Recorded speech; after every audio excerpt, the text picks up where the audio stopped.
Washington, D.C., in the 1980s and 1990s, was a city gripped by violence. Amid the crack epidemic and skyrocketing homicide rates, the city bred a generation of troubled youth hardened by the chaos around them. Patrick Franklin Andrews was one of them. Born in 1980, Andrews grew up surrounded by instability, poverty, and crime. His early years were marred by the kind of trauma that breeds monsters: physical abuse, neglect, and a desperate need to assert control in a world that seemed determined to crush him. By his teenage years, Andrews had already begun carving a path of destruction, one that would culminate in a string of brutal murders. The details of Patrick Franklin Andrews' first murder remain shrouded in mystery, but what is known is this. In 1997, at just 17 years old, Andrews took another man's life.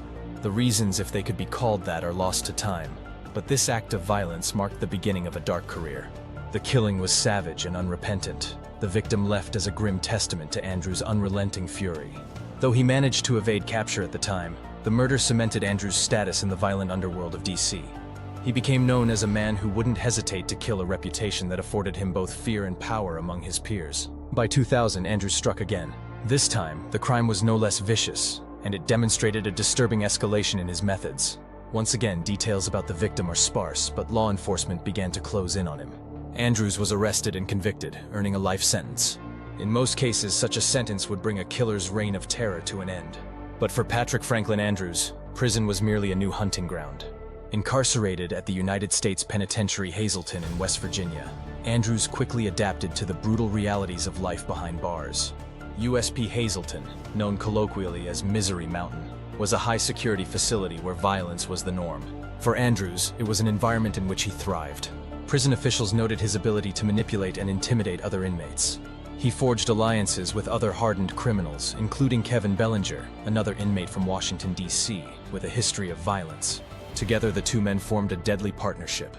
But even in a place as violent as Hazleton, one act of brutality would stand out. On October 7, 2007, the prison's recreation yard was bustling with activity. Inmates laughed, worked out, and traded smuggled goods in the brief hours they were allowed outside their cells. Among them was Jesse Harris, another inmate from D.C., who had known Andrews and Bellinger before their incarceration. Harris was unaware that he was walking into a trap. As the inmates began making their way back to their cells, Andrews and Bellinger struck. Armed with a homemade shank, Andrews attacked Harris with a fury that stunned even the hardened guards. He stabbed Harris 20 times, the blade tearing through flesh and muscle as Harris collapsed in a pool of his own blood. The attack was over in seconds, but its impact reverberated through the prison. Jesse Harris was dead, his body a testament to the relentless brutality of his attackers. Andrews and Bellinger were immediately placed in solitary confinement, but the damage had already been done. For prison officials, the murder of Jesse Harris was both a tragedy and an embarrassment. Hazleton had long struggled with violence, but this killing highlighted the prison's inability to control its most dangerous inmates. The investigation revealed that Andrews and Bellinger had planned the murder meticulously. The motive was unclear, though some speculated it was a personal vendetta rooted in their shared past in D.C. Others believed it was simply an act of dominance, a way for Andrews to solidify his reputation as a predator both inside and outside the prison walls. On October 2, 2012, 5 years after the murder, Andrews and Bellinger were indicted on charges of second-degree murder and murder by a federal prisoner serving a life sentence. The case against them was airtight, supported by eyewitness testimony and forensic evidence. Kevin Bellinger was convicted by a federal jury on June 16, 2014, and received another life sentence. Andrews, perhaps realizing the futility of fighting the charges, pleaded guilty on April 13, 2015. He too was sentenced to life in prison. Today, Patrick Franklin Andrews is incarcerated at USP Florence High in Colorado, one of the most secure prisons in the United States. His life is one of isolation, his name a chilling reminder of the violence that can fester within the human soul.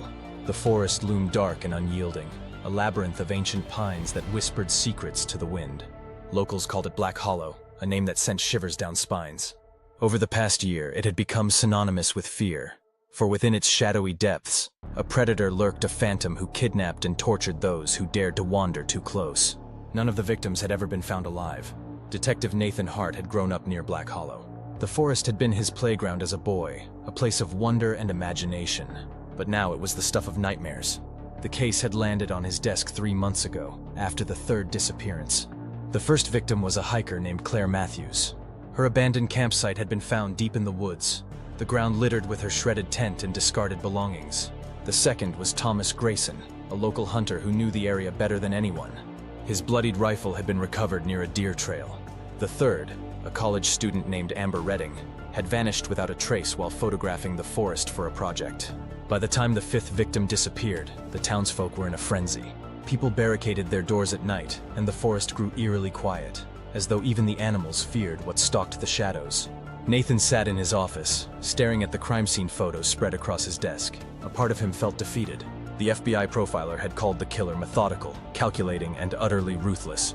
But there were no leads, no evidence left behind, just the taunting silence of the forest.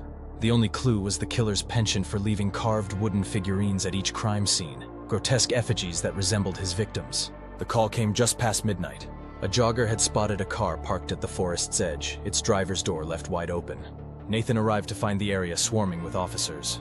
"Who's the car registered to?" Nathan asked. "Mark Elliott, local plumber," said Officer Ramirez, his voice grim. "But there's no sign of him." Nathan's stomach churned. Another victim. Another man swallowed by Black Hollow. "Check the area for footprints or tire tracks," Nathan barked. "And someone call in the K9 unit. We're not letting this bastard slip away again." As the officers fanned out, Nathan's gaze wandered to the tree line. The pines loomed like silent sentinels, their gnarled branches swaying in the breeze. For the first time in years, Nathan felt a flicker of the childhood fear he'd long buried. 2 days later, the search party found the cabin. It was hidden deep within Black Hollow, almost camouflaged by the dense undergrowth. The walls were made of rough-hewn logs, and the windows were boarded up. Smoke curled lazily from a crooked chimney, a chilling sign that someone was inside. Nathan led the team, his pistol drawn. His heart pounded as he kicked in the door, revealing a scene of unspeakable horror. The interior was a macabre shrine to death. Chains hung from the walls, caked with blood. A wooden table in the center of the room held an array of crude tools, knives, pliers, and saws, all stained with rust and gore. A foul stench permeated the air, a mix of decay and burnt wood. In one corner of the room, they found Mark Elliott. He was chained to a post, his body battered and broken.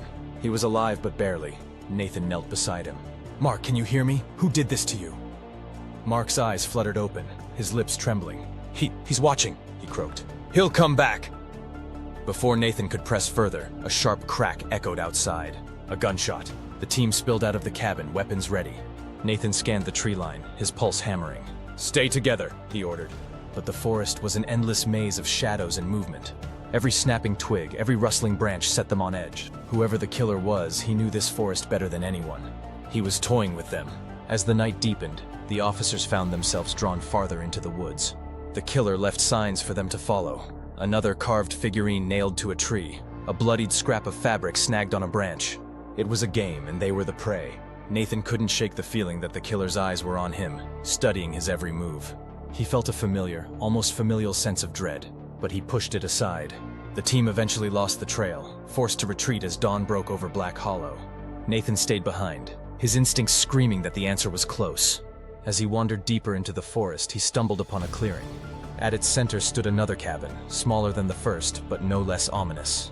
The door creaked open as he approached, revealing an interior that was chillingly familiar. Photographs lined the walls, dozens of them. Each picture was of a victim smiling and alive, but there, in the center of the wall, was a photo of Nathan himself taken years ago. His blood ran cold.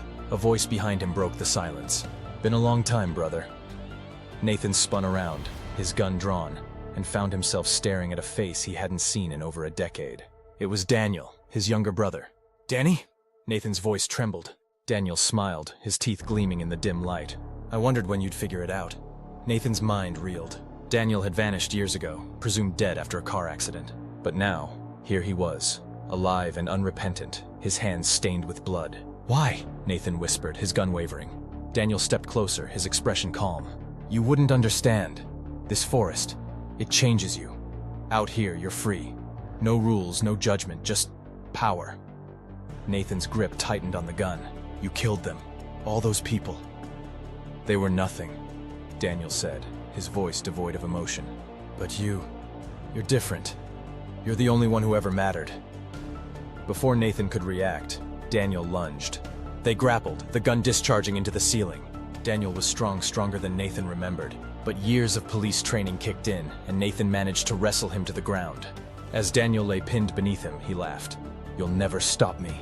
This forest is mine, and now, it's yours too. Rudy Bladell's story is one of simmering rage, revenge, and the deadly consequences of obsession. Known as the Railway Killer, his crimes spanned over a decade, leaving a trail of bodies along the railroads of the American Midwest. His motive? A grudge so deep it led to the murder of multiple railway workers, who he blamed for the loss of his career and the erosion of a way of life he cherished.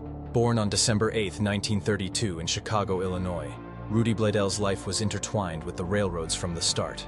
His father worked for the Chicago, Rock Island, and Pacific Railroad, and young Rudy spent his formative years immersed in the world of steam engines, iron tracks, and the steady hum of train whistles. This environment instilled in him a sense of identity and pride in the railroads, shaping his aspirations and his eventual descent into darkness. After serving in the U.S. Army during the Korean War, Bladell followed in his father's footsteps and began working as a fireman for the New York Central Railroad. In the mid-20th century, the railway industry was undergoing seismic changes. Steam engines were being phased out, and railroads were consolidating and automating operations, leading to widespread layoffs. Bladell's job became one of the casualties. In 1959, New York Central moved its operations from Niles, Michigan to Elkhart, Indiana, eliminating Bladell's position. The event planted the seeds of resentment that would grow into a deadly obsession. Bladell viewed the railway management and its employees as traitors who destroyed his livelihood. He believed they had abandoned the traditions and community he held dear, and he blamed them for the economic struggles that followed. Bladell's anger boiled over into violence in 1963. He shot and killed 2 railway employees, Charles Hetrick and Ernest Kittle, in a rail yard in Elkhart, Indiana.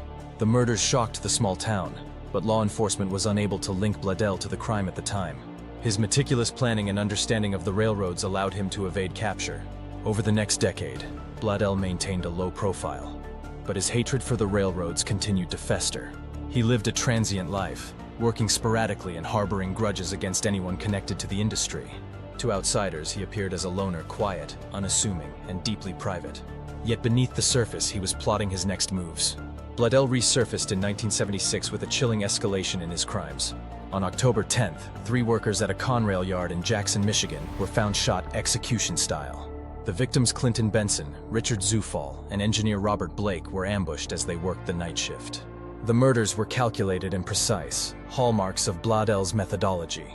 Law enforcement now suspected that a single individual was targeting railway employees, but evidence was sparse. The killings terrorized the local communities, particularly those tied to the railroads. Workers began to take precautions, traveling in groups and arming themselves, but Bladell's knowledge of the railway's operations and schedules gave him a deadly advantage. By 1978, investigators had begun piecing together patterns linking Bladell to the murders. Witnesses described a man loitering near railway yards, and ballistic evidence from the crime scenes pointed to the same weapon. Additionally, Bladell's long-standing grudge against the railroads became a critical lead. Bladell's downfall came when he made a crucial mistake. He had left behind a scrap of paper at one of the scenes with handwriting that matched samples obtained during a previous arrest for unrelated charges. Investigators also discovered that Bladell had a history of confrontations with railway employees, solidifying their suspicions. On December 29, 1978, Bladell was arrested in his apartment in Goshen, Indiana. Inside, police found incriminating evidence, including the murder weapon and documents linking him to the railroads. Bladell's trial began in 1980, and the prosecution painted a chilling portrait of a man consumed by revenge. They described him as a meticulous planner who used his intimate knowledge of the railroads to stalk and kill his victims. The defense attempted to argue that Bladell's actions were the result of mental illness, but the jury was unmoved. After a lengthy trial, Rudy Bladell was convicted of multiple counts of first-degree murder and sentenced to life in prison, without the possibility of parole. The conviction brought a sense of relief to the communities terrorized by his actions, but the scars left by his crimes lingered. Rudy Bladell died in prison on November 15, 2006, but his story remains a chilling reminder of how resentment and obsession can spiral into violence. His killings highlighted vulnerabilities in the railway system and underscored the devastating impact of economic and social upheaval on individuals who struggle to adapt. For the families of his victims, Bladell's death marked the end of a dark chapter, but the memories of those lost to his rage continue to echo through the rail yards of the Midwest. The wind whispered through the quiet corridors of Blackthorn University, where autumn leaves gathered in untended piles. The school, known for its ivy-covered walls and eerie old-world architecture, had an unsettling history of strange accidents and disappearances. But none of the students knew that their most recent nightmare had just begun.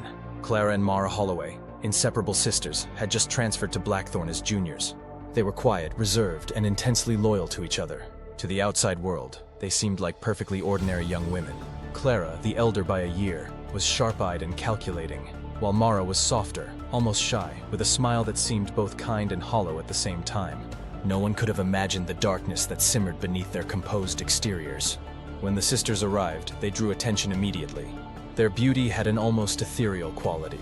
Clara with her jet black hair and piercing green eyes, and Mara with her golden hair and delicate frame. Boys at the university flocked to them, and the girls whispered enviously about their striking looks and mysterious aura. But Clara and Mara weren't interested in friends. They kept to themselves, eating together, studying together, and walking the campus paths side by side. At night, they sat in their shared dorm room, their voices low, speaking in a cryptic shorthand only they understood. Their bond was unnervingly tight, as though the rest of the world didn't exist. It was their third week at Blackthorn when things took a sinister turn. Jeremy Willis, a popular sophomore who had been infatuated with Clara, went missing. He was last seen walking her back to her dorm after a late-night study session. The next morning, his bloodied sweatshirt was found in the woods behind the campus, but his body was nowhere to be found. Clara told the police he had left her safely at the dorm and that she hadn't seen him after that. She sounded convincing, so convincing that no one suspected her at all. Except Mara. "Did you really do it?" Mara whispered that night, staring at Clara across the small dorm room. Clara didn't look up from her book. "He wouldn't stop bothering me. I didn't have a choice." Mara's heart pounded in her chest. "You killed him?"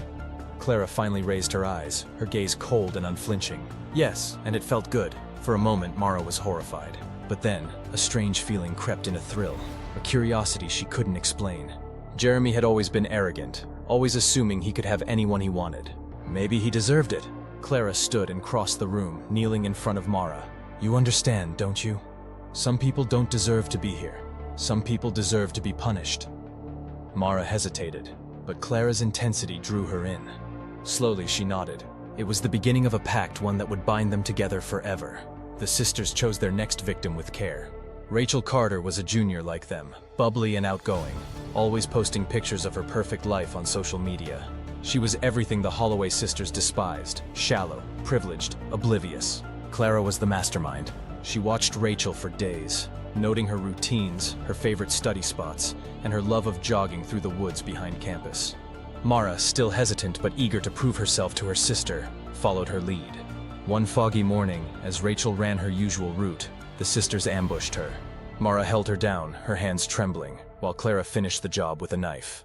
The forest absorbed Rachel's muffled screams, and when it was over, they buried her body in a shallow grave beneath the rotting leaves. Mara vomited afterward, shaking as Clara cleaned the knife. But Clara was calm, even serene. "You'll get used to it," she said, wiping blood from her hands. "You'll see it's empowering." What began as a way for Clara to assert control over her life soon became an obsession for both sisters.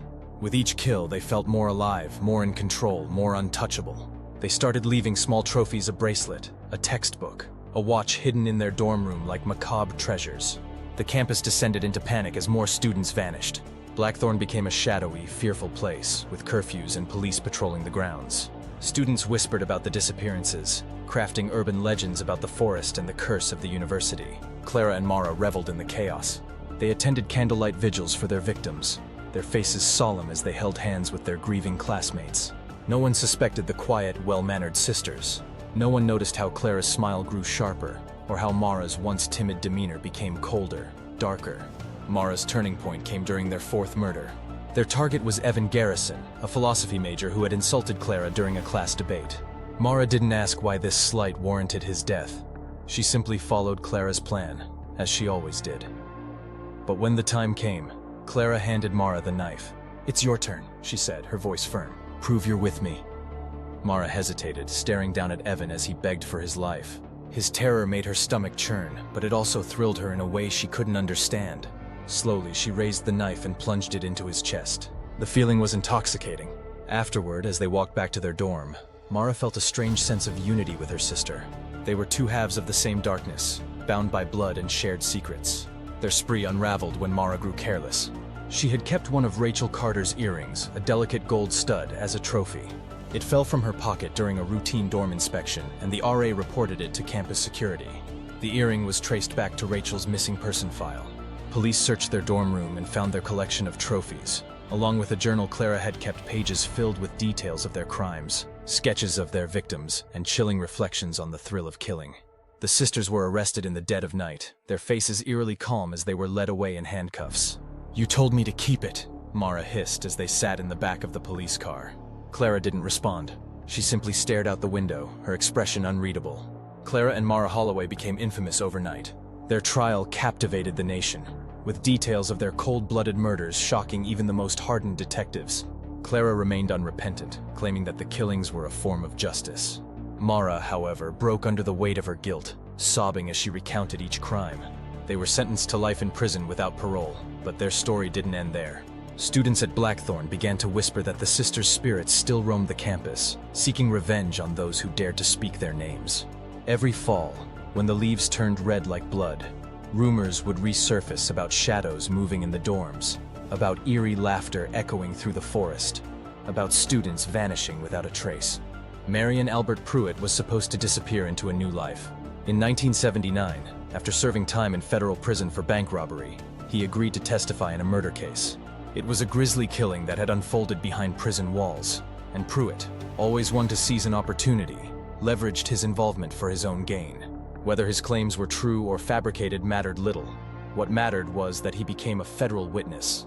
In exchange for his cooperation, the U.S. government gave him $800, a new name, Charles Sonny Pearson, and a place in the Witness Protection Program. It was supposed to be a clean slate, but for Marion Pruitt, the second chance became a launching pad for something far darker. It wasn't redemption that awaited him. It was a rampage. In early 1981, Pruitt was living in New Mexico with his common-law wife, Pamela Sue Barker, a quiet woman who had no idea who Charles Sonny Pearson really was. By all appearances, they were a struggling couple trying to make ends meet. Yet beneath the facade, Marion was spiraling. His cocaine habit had become a monster, eating through his resources and warping his already dangerous mind. He later claimed he was spending $4,000 a week on his addiction, a sum that required desperation and recklessness to sustain. On a brisk April day in 1981, Pamela was found dead. Her body, broken and burned, lay discarded in Rio Rancho, New Mexico. Investigators would later discover that she had been beaten savagely before her body was set ablaze. Forensic evidence showed signs of a struggle, yet no conclusive leads emerged at first. When questioned, Pruitt denied any involvement in her death, but his denials rang hollow. "I didn't kill her," he would say in his later confessions. "I just robbed her."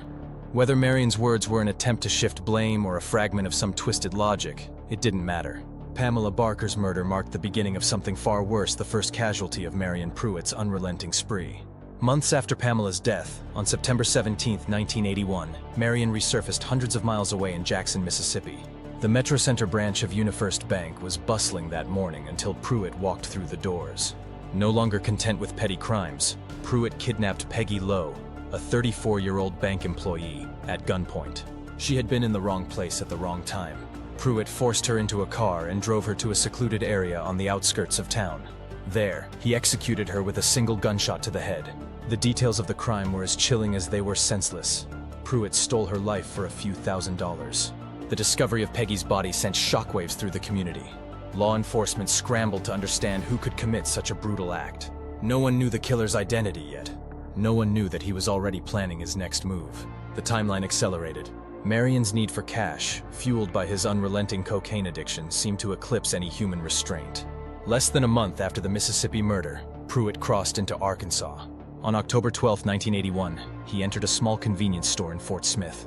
Inside was 27-year-old Bobby Jean Robertson, the store clerk who had been working her regular shift. Pruitt didn't just rob the store, he kidnapped Bobby Jean. Her body was later discovered in a rural area, far from the store where she'd been taken.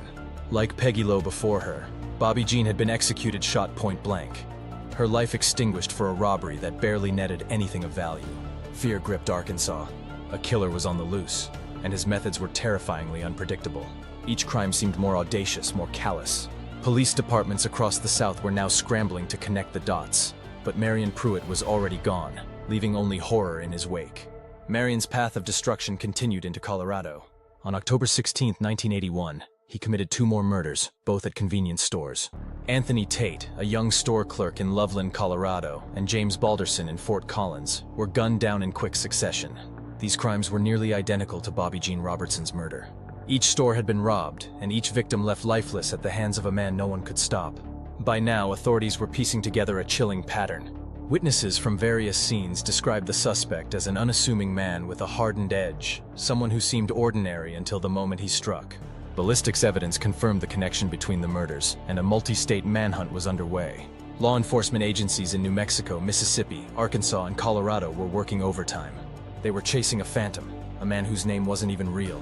Pruitt's luck ran out on October 17, 1981 in New Mexico. After another high-speed chase, police cornered him and took him into custody. The manhunt had ended, but the reckoning had just begun. Once arrested, Pruitt began to talk a lot. He confessed to the murders, though often with unsettling nonchalance. He spoke of his crimes as though recounting trivial details, occasionally blaming his actions on his cocaine addiction or his troubled life. "I was the mad dog," he would later say, "and I deserved to be shot down like one." Marion Pruitt was tried in multiple states for his string of murders. New Mexico. He was convicted of Pamela Sue Barker's murder and sentenced to life in prison. Mississippi. For the murder of Peggy Lowe, he was sentenced to death. Arkansas. For Bobby Jean Robertson's killing, he received another death sentence. Colorado. For the murders of Anthony Tate and James Balderson, he received 2 life sentences. Justice systems across the states ensured that Marion Albert Pruitt would never harm another soul again. On April 12, 1999, Marion Pruitt was executed by lethal injection in Mississippi. In his final moments, he declined to apologize, leaving behind only the chilling words, "I'm ready to go." The case of Marion Albert Pruitt remains a sobering example of a second chance turned nightmare. Critics of the Witness Protection Program argue that the government's failure to monitor Pruitt allowed a serial killer to flourish. Families of the victims, meanwhile, are left to grieve lives stolen without reason.